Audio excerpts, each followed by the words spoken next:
Hello humans, Master Genderflex here, bringing you the low quality content you deserve, and today I've got cards. I've got something one would even call a deck, but I don't know if I can confidently say it's a deck, which is why this title is going to be Prototype. It is Chaos, level 6 deck, level 6. So the strategy of this deck is very simple. You are going to summon monsters. Let's just go ahead and get straight into it. The idea I was thinking of, I was trying out like some Bestial Chaos deck, and it actually got me thinking very quickly. There is a lot of level 6 Chaos introduction level stuff, and I was thinking, what if I just try to make a strategy on this? So I just drew a random hand, and this one's it's not the best hand, but it is one of the better ones. So let's start it off, just so I can give an example of what this is. So we're gonna summon Apprentice Illusion Magician by discarding a card. Then we're going to Tribute Summon into Overdrive Teleporter. We are going to pay 2,000 life points, and that will allow us to summon 2 level 3 Psychics from deck. And we're going to summon Frankenderp and Ghost Ogre. Frankenderp, we can pay 500 life points, and we'll look at the top card of our deck, and we can put it on top or bottom. We're gonna just, we can either put it in our hand or put it to the bottom of the deck, but if we add it to our hand, we are locked out of our next draw phase, but that doesn't matter. It's basically a draw that plays around Prosperity, interesting enough. So now, let's get into this further. Ghost Ogre is a light tuner, and Frankenderp is a dark non-tuner, which allows us to make a synchro coming in the next set. I actually think is one of the most interesting synchros of all time. It's just really hard to find a deck you can put it in, and it's Chaos Beast. Basically, anytime a card is banished a turn, it gains 1,000 attack for that turn. Then you can target a banished light or dark monster, add it to your hand, and then if it's in the graveyard, except the turn it was sent there, it can basically summon itself out like Chaos Ruler, where you just banish a light and a dark. But unlike Chaos Ruler, it doesn't banish itself when you do it, so you can just keep repeating this, both its summon effect and recycle effect, which it itself triggers every turn. And I actually think that's a really, really interesting and unique effect, but it's just very hard to find a use for it. But this deck can use it, because we're going to go ahead and summon Bestial Pizza Hut, and we're going to banish the Ghost Ogre to do it, and now we can activate the Chaos Beast, add the Ghost Ogre to our hand. Pretty cool. Now, I would really like Bestial access. Actually, let's go ahead and do that, because we're going to use another new card called whatever this is. And what she has the ability to do is, this is one of the best ritual monsters ever printed. Not in the based on its effect, but because of how easy it is to use. So this ritual monster for the whatever archetype this is, it's one of the most independent rituals of all time, because it allows itself to, in your own hand, get its own summoning condition, which isn't even a ritual spell, it just cheats it out. So basically, you can reveal it from your hand to add one card in the archetype to your hand, and then you discard a card, which is what we're doing with Chaos Betrayer. Then this ritual spell, or non-ritual spell, actual quick play, allows us to just summon this from the hand. And then finally, we can go ahead and banish this spell from our graveyard, and we get to dump another card from the entire archetype as well. Now in this deck, we're only playing the ritual because it does just summon itself. But when you do that, not only can we dump the equipped spell, which allows us to snatch steal an opponent's monster on their turn, but we can also send another copy of the ritual just for that light if you need it for your Chaos plays. Now, I said I did want to get to the Bestial engine and not just, you know, cycle the same stuff over and over again. So we're just going to do that. And we are going to start off, we will detach. And we are going to send Lubellion. Lubellion will allow us to trigger the Magnema, or tribute the Magnema to summon itself. And then the Bestial Lubellion, actually, let's go for Regained. Because now we can activate Chaos Betrayer, banish a Dark and a Light to special summon itself. The Regained will trigger, which actually I will banish this. And you'll see why in a moment. So we'll banish this, we'll put this on the bottom of our deck, and we will draw a card. Interesting. And now these two are actually Fiends. So we are able to go into the DDD Wave High, whatever he is. This card is basically, it can negate any card effect that summons a monster, which happens to be 90% of card effects played in Yu-Gi-Oh! So that is pretty nice. And it's not once per turn. You can actually use both detaches on the same turn. So we got a Beatrice for the follow-up. Bestial Lubellion, Bestial Regained, and then during the end phase, we did resolve Magnamut, so we will get the new Bestial, which is Bald Rake. And Bald Rake has the ability to special summon itself like every other Bestial, because we got Magnamut in this. But it also has the ability, when your opponent summons an extra deck monster outside of Pendulums, or they ritual summon, you can just tribute another light or dark monster, target the card, and banish it. Which is really, really good. Actually insanely good. And even this, like, let's take a look at what we've done. We've got two, like, almost Omni Negates. We got a Beatrice in, which won't matter that much. But we got Baldrake, we got two Bestials to work with, and a Search Ghost Ogre. And we're getting a draw on that turn as well. So, this is kind of interesting. To say the least, I guess. Because, this is definitely one of the things of all time. It definitely exists. But let's go ahead and get into the deck list so I can show you how ridiculous this gets. Alright, so like I said, this is a prototype deck profile just because not only is multiple cards here a long ways away, and I still want to do a lot more testing. Like, I'll leave like one replay in here of the deck if I can find it, but there's a lot more that needs to be tested, and in addition to that, we're in a Tier 0 format, so there's no reason to really test anything very seriously.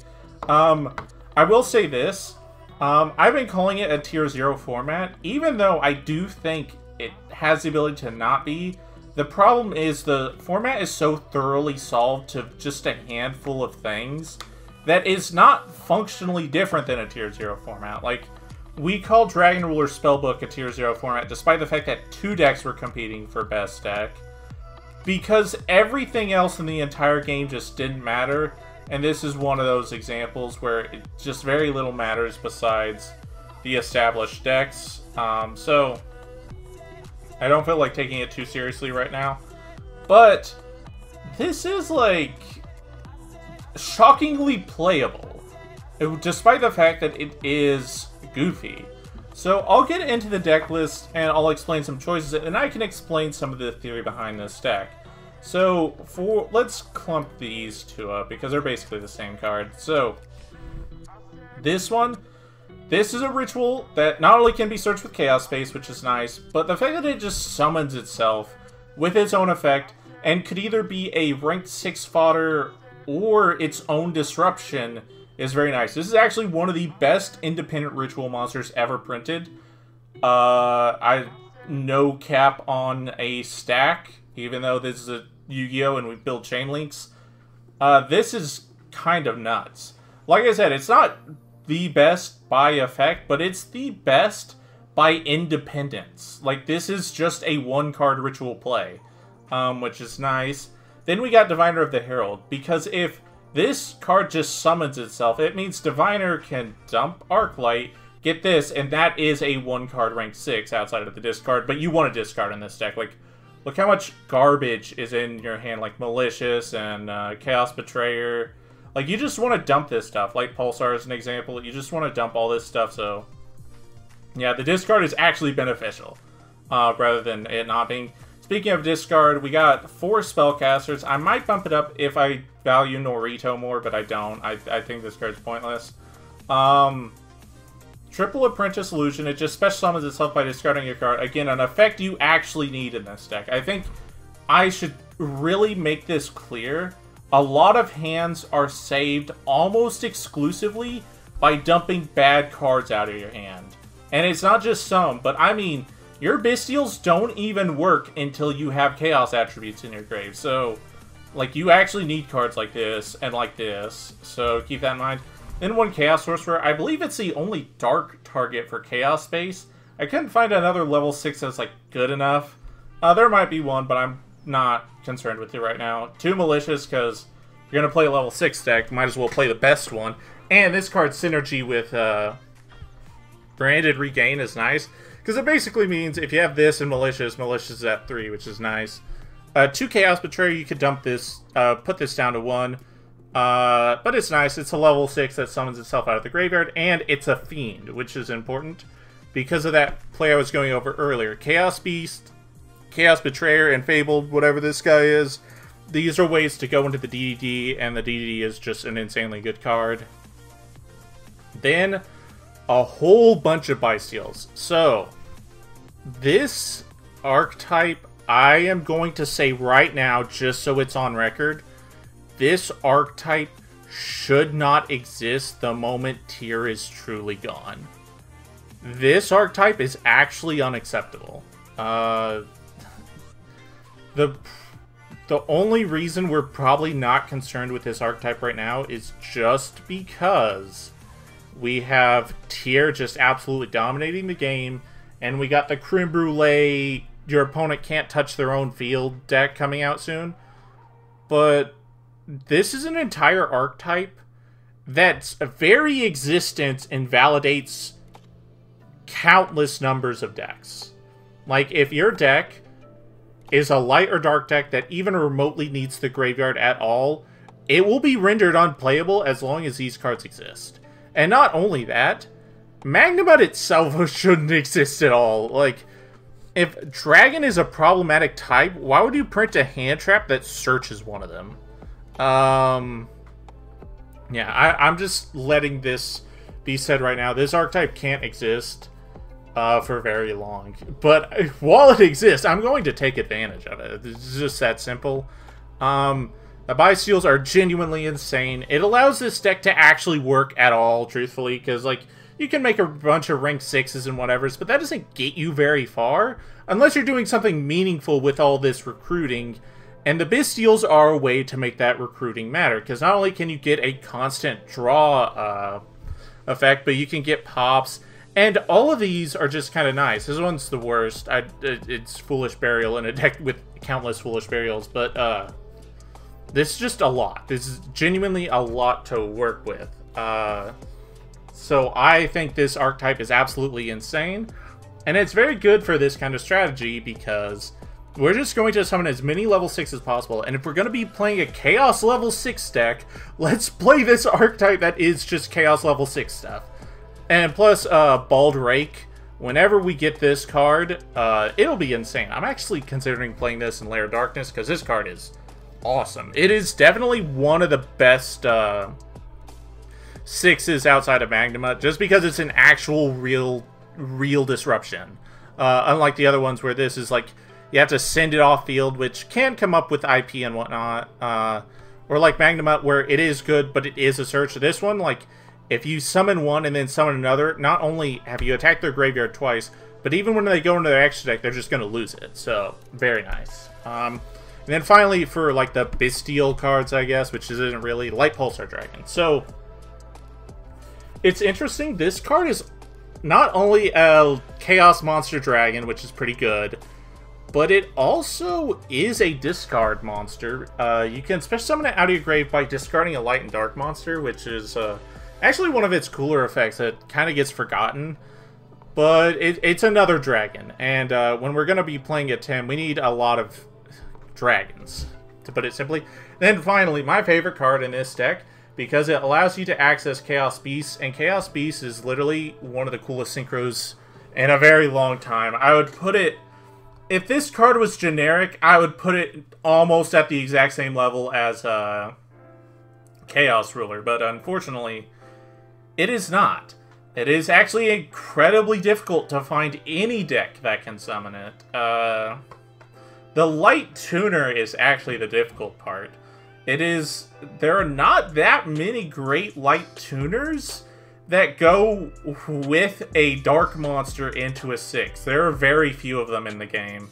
But it just so happens that Overdrive Teleporter not only does that, but its dark target also is basically a draw. So you tribute summon this, not only is it a guaranteed rank 6 with one of the best level 6s being brought out, but it's also a draw, which is very nice.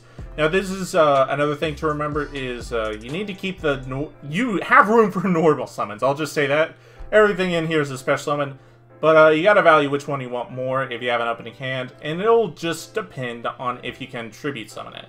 If you can tribute summon at all, Overdrive Teleporter, go with it over Diviner. If not, just go Diviner.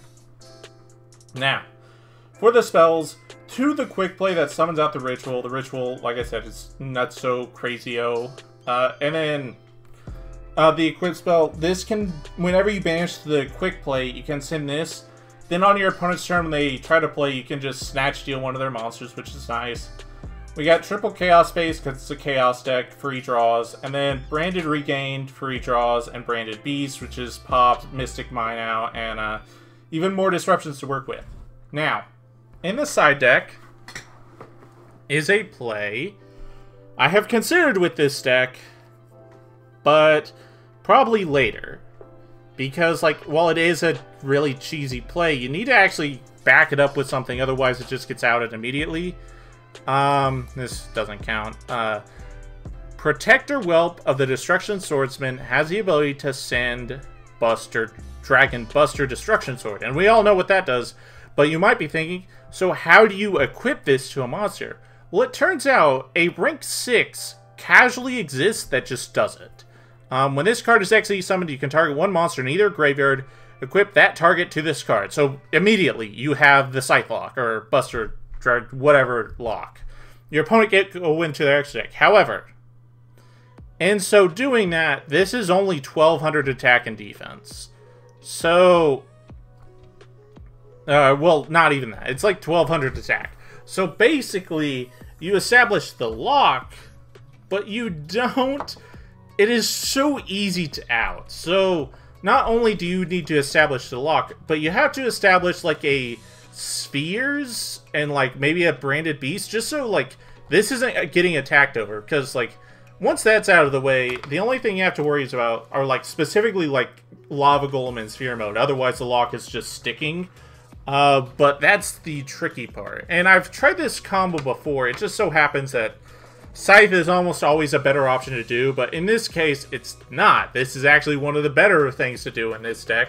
Not only is because its Buster Whelp is a dragon, so you can go into spheres after, but you just have so many extra ranked 6s, level 6s laying around, you can just easily make this. So that's a play to keep in mind. But then for the extra deck, Arclight, an Elder Entity Ints should be in here for a Diviner, but I forgot to put it in. I never make this. I always go into Chaos Beast instead, so I don't know why it's in here. High King Kaisar. Forward Focus, because it's built for it tough, and it just negates high-level effect monsters, which is pretty good. This one also negates monsters, but only on field. Yeah, whatever. Oh, yeah, and it can be Chain Block, which is why sometimes I'll go into this instead. Beatrice important. M7 important, Atem important, Norito I've never made once ever, Eggs the Beetle, then Spheres, IP, Underworld Goddess, and Unicorn. So that's basically the deck and basically the idea I wanted to get across. I might put in one where you play, if not, cry about it. But yeah, that's about it. Thank you all for watching. Hopefully you enjoyed this video, and this is weird.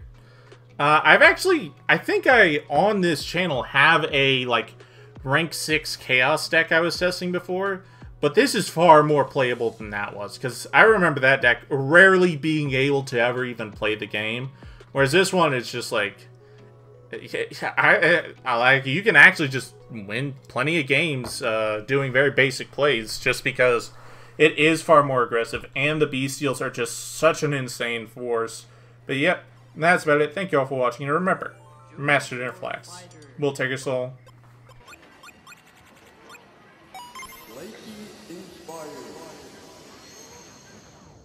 Fight.